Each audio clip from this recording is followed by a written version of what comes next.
I was in the first grade when everyone first realized I was a genius. I fell asleep in class one day because I was so bored and I'd already finished my work. When my teacher saw me snoring away and drooling all over my books, all hell broke loose. She woke me up and yelled at me, but when she saw I was done with my work again, she went to talk to the principal. Well, my parents were called in. I was terrified. Mom was going to kill me. As soon as she came, I rushed over to her. I had to convince her I was innocent before the principal could butt in. Mom! I started, but she glared at me, like she always did when I started stuttering, which, with her, was all the time. I braced myself for the worst. We were told I was being bumped up a grade as I wasn't being challenged enough. What was going on? Was this some new form of punishment? My parents, though, were over the moon. They couldn't stop bragging about what an Einstein I was for skipping a grade, even though we were poor. They said my being genius more than made up for it. I felt secretly confused, but also so proud that I never bothered asking them what they meant. Either way, I loved how they were practically worshiping me now. For the first time in years, they didn't even make fun of my stutter. Life was great. But then they decided I needed to be smarter. Suddenly, Mom and Dad started taking way too much interest in my classwork. They were always at home and always on my back, asking me to go over everything that I learned. Why did I need to do extra work at home? Then there were all these lame juices I was suddenly drinking. Could my parents not waste money on all this stupid stuff and just take me to McDonald's instead? In the third grade, I got an A- on a test, and my mom thought that something was wrong with me. She took me to a doctor. The doctor suggested that I needed to drink more juice every day. I missed drinking milk. I spent every night crying in my room. Why couldn't I just have a normal life like other kids? To make matters worse, suddenly I wasn't allowed to watch TV or even hang out with friends. One day, when my very best friend Brittany came over, Mom took away our toys and said, "Play chess. All the smart kids do." Brittany looked so shocked, I thought she'd cry, but it got so much worse. When Mom saw she couldn't get the hang of chess, she turned to Brittany and said, "You're the dumbest kid I've ever seen. Your parents are probably so disappointed in you." That's when Brittany started crying and ran home. She never spoke to me again, and that broke my heart. By the time I was in fourth grade, I had a sad realization. It wasn't cool to be a genius, especially one who stutters. Every time I raised my hand to answer the teacher, I heard laughter behind me, and when I turned around, 2 girls were imitating me. Then to make matters worse, someone called me Baby Genius, and that stupid name just stuck. 6 months later, I skipped another grade and walked right into the most embarrassing situation. My parents had signed me up for the science fair. I did this whole thing on the solar system when I realized my booth was right next to the cutest guy in the world. I smiled at him, and then suddenly I started to feel woozy, like I had no energy. Before I knew what was happening, I fell. Literally just fell for no reason, and straight onto my science project. As if that wasn't bad enough, I took the cute guy's project down with me. My little styrofoam planets rolled over to his feet. He and my parents looked like they wanted to murder me. He walked over to where I had fallen and gave me a swift kick. I started to cry. No one helped me up, though Mom and Dad just looked uber pissed. That wasn't the end of that humiliating experience. The next day at school, Mr. Cute But Pretty Mean, whose project I had ruined, was busy reenacting my fall for all his friends. I tried to run past them in the corridor, but I bumped into someone and all my books fell to the floor. "What a loser! I thought you only talked slow. Why do you keep bumping into everything?" he called out. His friends laughed. I ran out of there, feeling crushed. I felt like the most unloved person on the planet. Just because I was smart and I had a speech problem, I couldn't help those things. And just because I'm different doesn't mean I don't have feelings. I felt so lonely and unhappy. No one liked me or understood me. Not my parents or anyone at school. I'd had enough, and I just needed a break from everything. I decided I was going to skip school the next morning and spend the day in the public library. I could use the peace and finally read something fun. Mom didn't want to see a book in my hands unless it was related to my studies. I skipped back home, my head still half dizzy with excitement over the mystery novel I'd read that day. My bubble of happiness burst the minute I saw my parents standing at the front door. If looks could kill, I'd be lying dead in my driveway from the glances I was getting from them. The school had called them and told them I hadn't shown up today. "Where were you all day?" I was just at the library, Mom. I was actually studying. Half truth, half lie. Better than being a complete liar. "What were you studying when all your books were at home?" she yelled. "Were you out with some boy? That's why you're lying, isn't it?" I just stared at her. "Yeah, Mom. Boys love me with my thick glasses and my stutter," I wanted to say. I started crying, but it didn't melt her heart one bit. She shouted at me that if I felt things were so easy, I should skip classes. Maybe she talked to the principal about bumping me up again, and she would put me in extra afternoon classes. Never too late to start preparing for SATs. I did get bumped another grade, and then another. Really? In those 2 years, I got bumped up 4 grades. By the time I was 12, I was a high school sophomore. That time in my life was such a blur. All I remember was studying and doing schoolwork.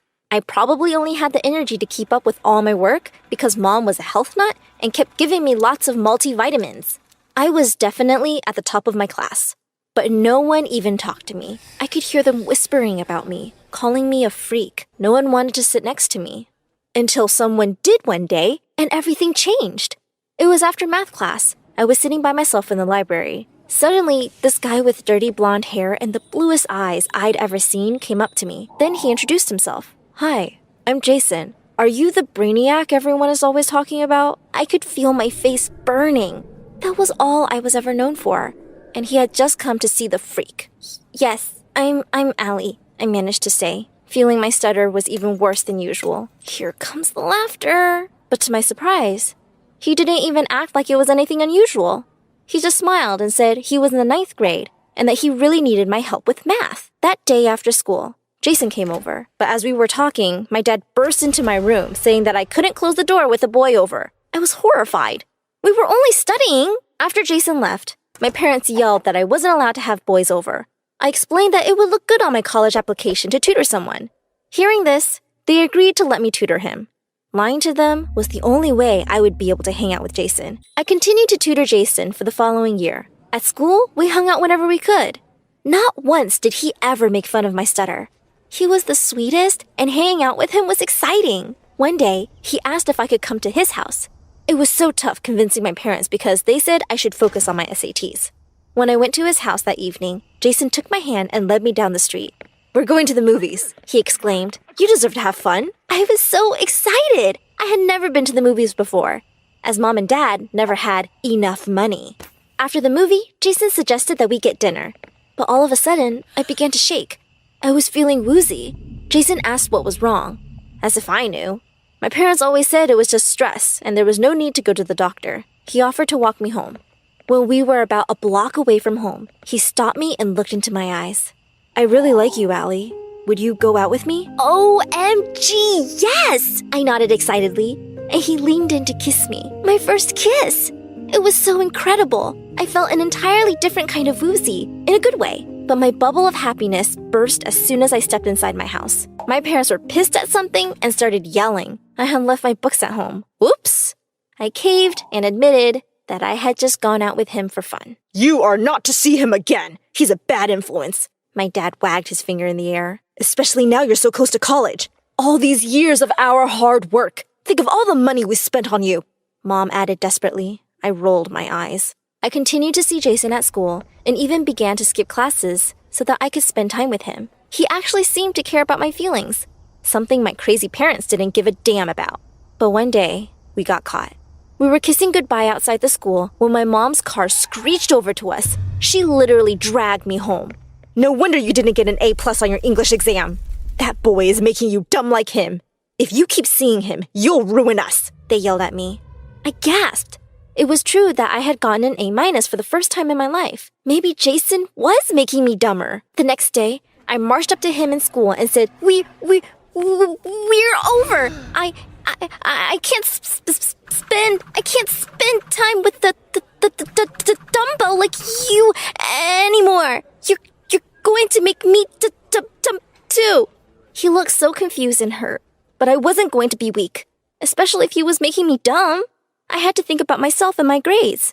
He didn't talk to me again. A few months after that, I applied for college at my parents' insistence. When I was filling out the application, I noticed another piece of paper that said, Gifted Students Scholarship. But my mom snatched it away quickly. That's nothing important, she said. I shrugged and continued filling out my application. Next thing I knew, I actually got into college. Who needed friends or a boyfriend when you were as smart as me? But college turned out to be very unexpected. The very first day, I felt like a lost lamb. In my first class, the professor saw me in the front row and asked if I'd lost my way. Everyone laughed and I felt so embarrassed. I tried to explain that I was a genius, but I felt so nervous I blurted, I'm a genie! Everyone roared with laughter, and the professor looked as though he enjoyed how nervous I was. I ran home crying that day only to find out that my parents weren't home. I looked around everywhere. Their rooms were a mess and everything was thrown about. I checked their closets and realized their clothes were gone. I tried calling them on their phones. No luck. What was going on? I began to panic. I had the strangest thirst. I stumbled over to the fridge and grabbed a bottle of juice. Immediately, I felt better. I knew what would fix me, a multivitamin. Then I began trying to call my parents again, wondering if there was any clue as to where they went. I searched the papers scattered all over the floor and saw an envelope addressed to me. I picked it up. It was the same letter my mom had snatched from me, the one that read, Scholarship for Gifted Students. I skimmed through it and realized I had apparently been given $100,000 as a stipend to cover the cost of college. Why hadn't Mom and Dad told me? They were always complaining about being short of money. This was great. But where were they? I tried calling my aunt who lived out of town and even checked with the neighbors. No one had any idea. The next day, I skipped college and was still asking around for my parents when I came home to a for sale sign on the door. What? I ran inside and saw some strangers knocking down a wall. Just what do you think you guys are doing in my house? I yelled at them. They looked at me and said, Your house, kid? The last owners moved out today. They never mentioned having a kid. What? I demanded to know where they were. They shrugged and said they'd not seen my parents since last week. That's when they had said they were leaving town. Leaving what? Without me? Panic rose in my chest and the world began to spin around me. Suddenly, I heard Jason calling my name. I looked around desperately and began to hear my parents too. They were all calling me, Allie, Allie, Allie. The world spun out of control, and I fainted. When I woke up, I felt someone holding my hand. I didn't want to open my eyes. Mom? Dad? I asked. I had the weirdest nightmare. Allie, it's me. I heard Jason's voice. I opened my eyes. It was Jason. What was he doing here? I looked around. I was in a hospital. What was I doing here? Before I could ask anything, the nurse and doctor rushed in and took tests. When they were done, I finally asked everyone what the hell was going on. Finally, Jason took my hand and said the craziest thing. He said my parents had run away with my scholarship money. I laughed. There was no way. Then he said something even wackier. He said I had been ill for so long because they had been giving me medicines and drinks to make me smarter. Those medicines had side effects, Sally, Jason said. You passed out when you panicked, and they called me because I was the only other number you had saved on your phone. What medicine? I demanded. They only ever gave me multivitamins and juices. You are all crazy. Just call them. I yelled at everyone, but the look on their faces told me they weren't lying. A few months later, I dropped out of college and started school again. I had moved in with Jason's family for a while. The police were looking for my parents. One day, I got a phone call from them, telling me to come over to my old house immediately. My parents had been trying to break in and had been reported by one of our neighbors. Must have forgotten something more important than me, I thought bitterly as I rushed over. There they were, my parents. I ran to them yelling and they just looked at me coolly. I demanded to know why they had done what they did. And they told me something I had never imagined I would hear. They said I wasn't their child. They said I was the daughter of a very distant relative who had made them my godparents. My real parents had promised to leave them money to look after me, but they left me nothing but a cradle. They said rather proudly that feeding me meds to make me smart was a great idea. They had made so much money from various scholarships and grants I had never even known about. Someone had to pay for keeping you fed, said my mom. I couldn't take any more of it. I rushed to my dad and punched him. Before he could retaliate, the police took them away. I turned to Jason and told him I was sorry for all the trouble I had put him through. I moved out that day to a shelter. A year has passed since then. I've actually shifted back a few grades because once I stopped the meds, my mind was working much slower than an average 15-year-old's. I still live at the shelter, but it's not half bad. In a few years, I'll move out. And Jason? Well, Jason helps me study now. and I have the hugest crush on him. I wonder what he'll say if I ask him to go to the movies with me.